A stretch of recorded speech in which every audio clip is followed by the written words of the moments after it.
Hey everyone, this is Brad Hughes, School Principal and Chief Encouragement Officer from Ontario, Canada. And I've got some good news for you. You found the Good News, Brad News podcast, amplifying stories of heart-led educators moving from positive intention to action. Great people like you, improving kids' lives through service, connection, and finding the fun. So glad you're here. Let's get started.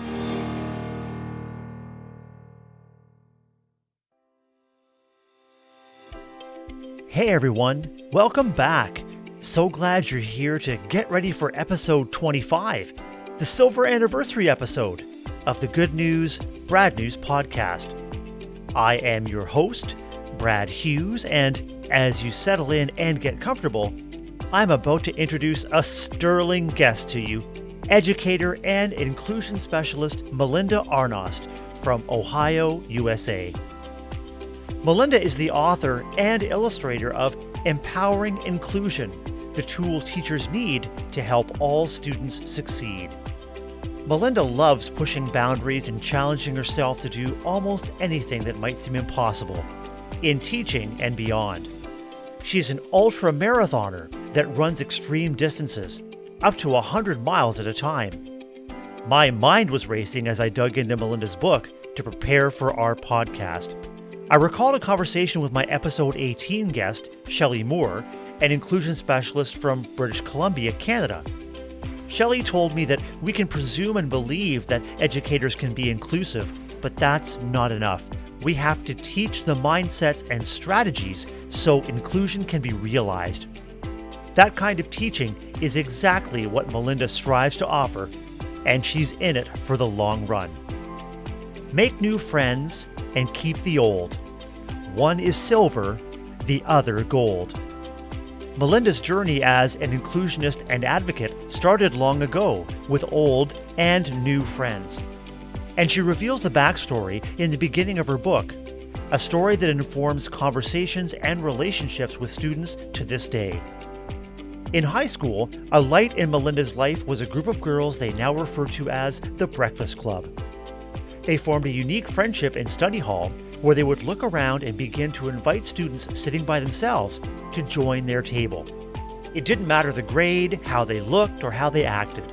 All that mattered was that they felt included, warm, and welcome. Melinda continues to feel that draw to students not yet included and champions that welcoming mindset in her teaching and the professional learning she leads with others. As she began her journey as an educator and interventionist, Melinda found there wasn't a lot of advice or practical support to help her get started to improve inclusion for her students, nor to motivate and empower colleagues to examine their practices and really embrace inclusion. So, Melinda decided to trust her gut and break out of the box of traditional instruction.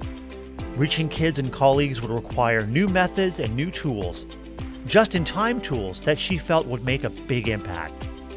She started adapting and modeling lessons that met kids' needs in different ways.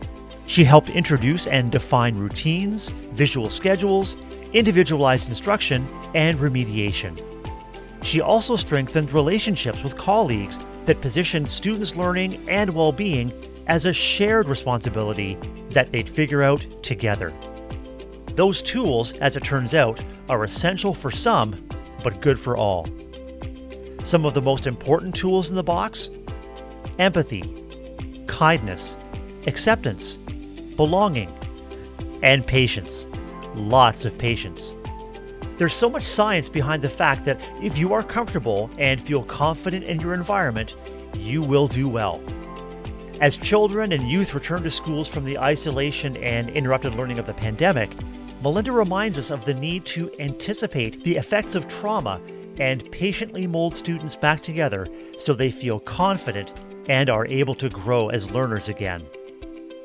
My definition of school inclusion boils down to true community involvement for every student, staff member, or visitor to the building. Does each person have opportunities to add and receive value in our classrooms and learning spaces? Does each person leave feeling a sense of contribution and community, and that people around them are just a little bit better thanks to their presence and influence? It falls to us as educators to create the conditions where inclusion can be realized and to constantly ask, who around me is not yet a true part of the community? What delights you about your learning community and your interactions with children and young people? In spite of your best efforts, who might not yet be or feel included in your spaces? What small or important step might you take towards greater inclusion and belonging? And what learning and support might you need? Melinda strives to provide that support for educators. She believes that inclusion is contagious and that once people experience the difference inclusion makes, they love to embrace the differences and want to learn even more. As an experienced practitioner, Melinda now has the frameworks and resources and opportunities to coach others to leverage them. She still trusts her gut, and she's always learning and changing what she does depending on the need. And it really shows. I know you'll enjoy getting to know Melinda today, and after hearing her story, you'll be eager to connect with her too. So, here's my interview with inclusion champion Melinda Arnost today on the Good News, Brad News podcast. I'm with a fantastic guest and a fan of the show. I'm so excited. It's Melinda Arnost from Ohio, USA. Melinda, welcome to the Good News, Brad News podcast. So glad you're here. Hello, I'm excited to be here. Melinda, your new book is Empowering Inclusion, the tool teachers need to help all students succeed. I'd love to dig into that book, but first, I always like to ask guests to talk about the different roles. Tell me about your different family, personal, professional, and community roles. What does the world need to know about Melinda Arnost? Ooh, well, I'm like a smorgasbord. Like I do a lot of things. I love challenging myself. I love going above the grid, like going beyond, pushing myself to do anything almost that seems impossible to a lot of people. Besides teaching, I do run extreme distances. So I've ran 100 miles straight. So yeah, I'm kind of addicted to running. So I do a lot of marathons and ultra marathons. I'm also an artist, so I'm actually a caricature artist, which is different too. So I do weddings, and I just did an after prom in a high school nearby here. So I like to dabble in some different things. So running and then drawing. I'm also building a huge garden in the backyard. That's my new endeavor. So yeah, that's kind of what I do outside of the teaching component. Melinda, as I dug into your book and as I was getting ready for our chat, I was reminded of a previous guest, Shelley Moore, who's also an inclusion specialist in British Columbia, Canada. And in our interview, she told me that we can presume and believe that educators can be inclusive, but that's not enough. We have to teach the mindsets and strategies so inclusion can be realized. How does your book help? Yeah, I mean, my book kind of teaches the how, like how to, not just the what. I think a lot of teachers get handed those standards, especially now with social emotional. That's the new push, and that's what schools want. And I feel like a lot of teachers get the standards, but not sure where to begin or how to start. And my book does like a lot of simple bullet point lists, which are great for busy teachers, simple lessons that you can do with K through 12 students. So no matter what grade you teach, no matter what subject you teach, it helps with so many multitudes of inclusions. So I have a bunch of tips and tricks in there. And then I have 15 guaranteed data-driven social emotional lessons on and any type of topic you could really think of. So empathy, acceptance, belonging, inclusion, kindness, any self-regulations, all of the areas you may be struggling with when it comes to inclusion. So you don't even have to follow it in order if you don't want to. There's also a checklist. There's also an inclusive dictionary. So I feel like my book, I kept trying to think of more and more ways on how to make my book more inclusive, I guess, right? You want teachers to get it. And so I kept adding to the mix as I was creating it. Melinda, your journey as an inclusionist and advocate started long ago, and you reveal in the beginning of your book a backstory that had to do with your own experiences as a student. Tell me about the Breakfast Club. How does the Breakfast Club inform conversations and relationships with students to this day? So when I was in high school, I was just driven, this group of girls and we were all from different cliques, like the populars and the jocks and all that stuff. So we kind of had our own thing, but we ended up just sitting at the table during like a study hall. And we all kind of came from different groups. And we formed this unique friendship where we would look around the cafeteria, or the area, the study hall area, and pull students in that were sitting by themselves or may appear different. And we would join, just join our table, and we created so many close friendships because of this. And it didn't matter what grade level they were in or, how they looked or how they acted. We would just make sure they felt included and warm and welcome. And again, I was young at the time. I didn't really, I was just always been attracted to the more oppressed or the more students that were a little bit different. I always wanted to make everyone feel included. And I still talk to those girls today. We're still close friends. And then I can kind of continued that mindset throughout my teaching. So I feel like I'm drawn to those students. That's kind of why I chose this path. I always just want to help the underdogs in any way I can, and then share it with everybody else. As an adolescent, at a time when it would be understandable that you're looking out for yourself in an uncertain world, you kind of pull things around you to stay safe. But you and your friends actually made a choice to reach out and bring other people in. I just think that's remarkable. Thanks. And I love seeing it. I'm sure, as an educator too, when you see that type of student kind of reciprocate and do things like that and do stuff for other kids or do things for adults even having a student ask, "How are you?" makes my heart melt, right? Because they're just like that empathy and that kindness is already there. I truly believe that kids will live what they learn and they learn what they live. And so as adults, our responsibility is to try and not only model the desired attitudes and behaviors, but also when they're reflected back to us, to just delight in it, just to delight, give that delight back to them. And it's just, oh, wonderful. That's the best feeling. Yes. You also reveal to your readers that as you were beginning your journey as an interventionist, there wasn't a lot of advice or practical support to help you get started. You asked for it, it wasn't revealed. So you decided to trust your gut. How has trusting your gut led to better outcomes for kids? And what have you learned in the process? So yeah, I've been in a couple different roles as an educator. I was a middle school teacher when I first started out. So I had a resource room full of the class that, a lot of teachers say, "Oh, I don't know how you do it." So when I look at them as a whole, and when I look at them as we were working with gen ed teachers, that's what they kind of told me to do. They're like, "You're going to follow your crew and you're going to go into every classroom and work with these teachers." But again, didn't kind of say how, or, again, I was 22 working with a lot of veteran teachers who didn't want, me in there or my students at the time. And I, again, never got offered advice on how to work with these people or how to effectively really embrace inclusion in the classroom. I felt half the time my students were just a seat in the classroom. Nothing was really changing, right? They still had to kind of mold into that. I always like to call it that cardboard box, right? Everyone tells you to get out of it, but everything a part of education, sometimes you're like, everything's in that box. So I really had to kind of trust my gut and go outside of that box and really work with these teachers in a different way than what I was given or any advice I was given. So I just, as soon as the middle school career kind of ended, I started embracing it in middle school. I started doing different kind of lessons with the math teacher. That was my first start at inclusion, kind of offering more of a creative side, or can we try it this way? Or what about this visual? Just depending on my kids' needs to make it more our kids, not just mine and yours. It was ours, kind of developing that vocabulary, right? But then when I left middle school, I ended up working at an elementary school. So now I'm K through 3 in an autism unit. And it's neat because my autism unit is placed in a public school.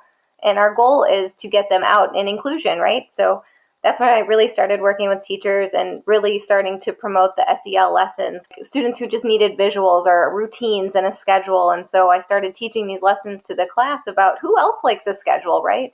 Does anyone else need a schedule to focus? And they're all like, yes, and so you started having those lessons. And so the students just really got used to all students' needs, right? And I had one teacher I work with explain it so well, like, oh, this person needs a visual schedule, just kind of like you need a nightlight at night, right? Everybody has a different tool. And so the more we started doing with that, the more success my students were in the gen ed setting. So they hardly needed services from me in my, most restrictive environment. We were out with typical peers, and these students, not just mine, but all students got lessons on empathy, kindness, patience, belonging, acceptance. And so it was just really neat to see the progress as a whole, not just, mine and theirs. It was ours. Again, you're just making sure your whole class feels included in your classroom and has a good inclusive environment feel. I think people look at the word inclusion and sometimes people automatically think like, oh no, I'm not doing that. Inclusion is something like way more broad. Like when you ask someone like, what is the definition of inclusion? You could get like, 1,000 different answers. My definition boils down to true community involvement for every person that comes in the building. That will look different for everyone, regardless of age and stage. It'll look different, but we want to be determined that everyone that comes to our buildings leaves feeling a sense of contribution and community.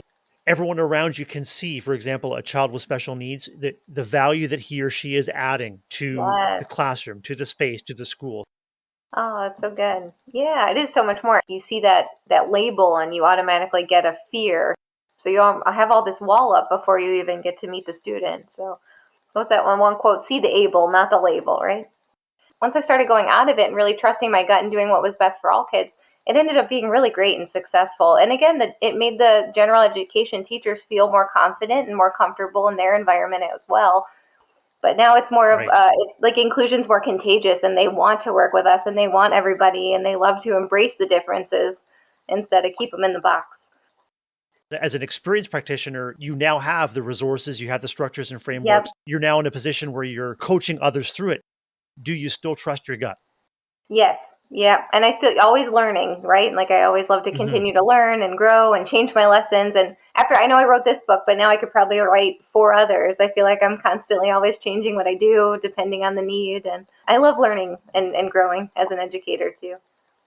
As we emerge from the isolation and interrupted learning of the pandemic, authorities are emphasizing the need to put social emotional learning and mental health supports at the forefront. Why should we do that instead of focusing on catching kids up on what they might have missed?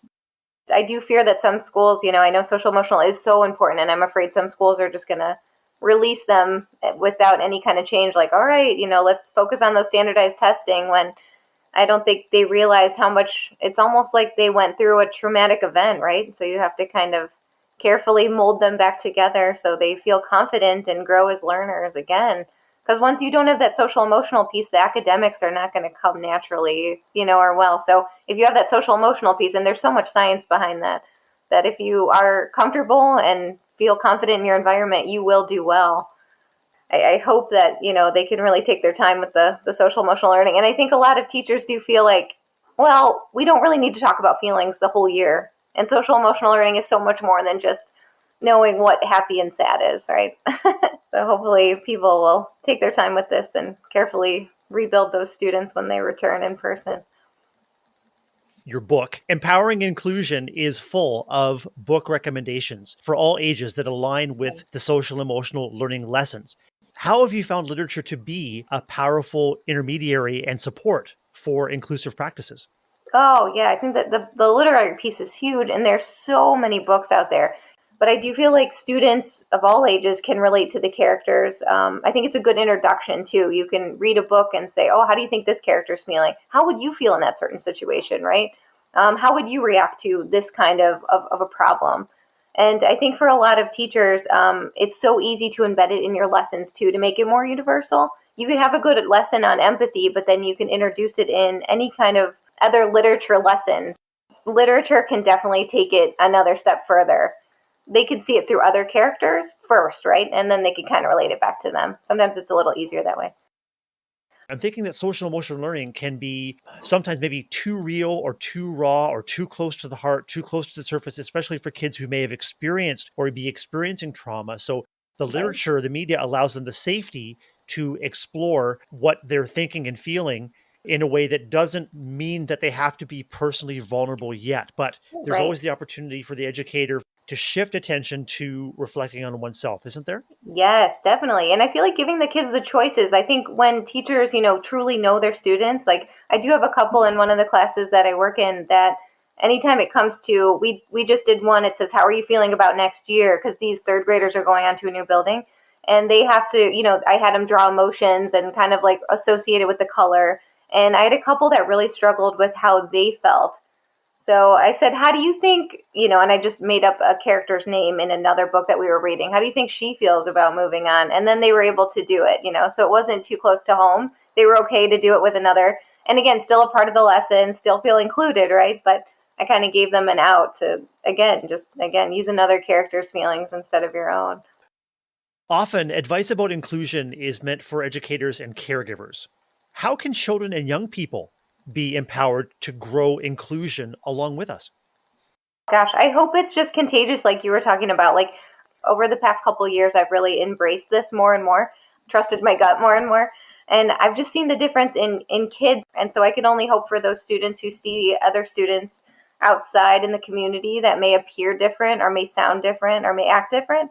They just use the acceptance piece. They're not nervous, they're not worried, so I can only hope that they carry on that kindness and acceptance and belonging for the rest of their lives. So I hope that these students and this generation is more inclusive and cares more. And I just hope, you just hope at home too, they're also getting the more inclusive language and just being more acceptant. Melinda, what's next for you? What has you fired up? This book is still pretty new, so I'm excited. I'm going to be speaking in Columbus, Ohio in November about it, about the book.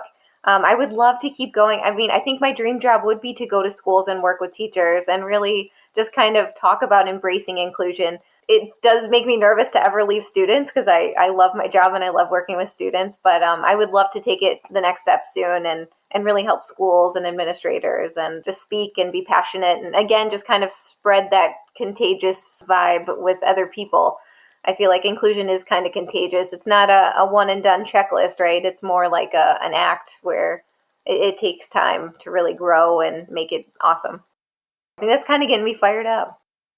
Melinda, your energy and your authenticity for inclusive practices is truly contagious. And I know that listeners are going to want to get in touch and stay in touch. What's the best way for listeners to reach you? You could find me on Instagram, Empowering Inclusion Toolbox. And then I also have a Facebook too with the same name. So Empowering Inclusion Toolbox. And then my book is actually out on Amazon. So if you just look up Empowering Inclusion, the tool teachers need for all students to succeed, it's available on Amazon in Kindle or paperback. Melinda Arnost, thank you so much for a fantastic conversation. I wish you the very best with your book, and I would love to stay in touch. Yes, let's do it. I'd be honored.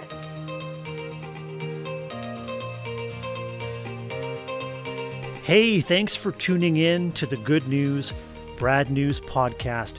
Please like, subscribe, and leave a comment wherever you found this podcast. And if you like what you heard, please recommend Good News, Brad News to a friend. And please hit me up on Twitter. I'd love to hear from you.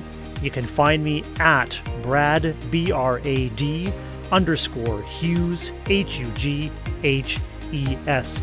I look forward to hearing from you and to reconnecting with you on our next episode.